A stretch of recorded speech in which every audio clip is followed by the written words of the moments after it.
পৌঁছে গেলেন বাইতুল মুকাদ্দাসে। ওখানে আল্লাহ রাব্বুল ইজ্জতুল জালাল আগে থেকে আদম থেকে নিয়ে ঈসা নবী পর্যন্ত সকল পয়গম্বরদেরকে এক জায়গায় একত্রিত করে রেখে দিয়েছেন। পয়গম্বরে আরবী ওখানে পৌঁছে গেলেন।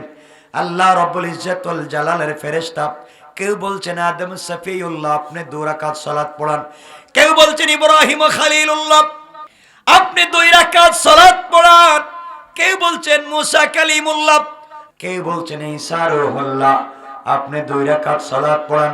আল্লাহ রাব্বুল ইজ্জতুল জালাল জিবরিল আমিনকে ডাক দিয়ে বলছেন জিবরাইল রে, আদম থেকে নিয়ে ঈসা নবী পর্যন্ত সকল নবীরা এক জায়গায় একত্রিত করে দিয়েছি। আজকে ওরা কেউ ইমামতি করবে না, ওরা সবাই হবে আজকের মুসল্লি আর মুক্তাদি। আমার বন্ধু হাবিবুল্লাহ বিশ্ব নবী হবেন আজকের সকলের ইমাম।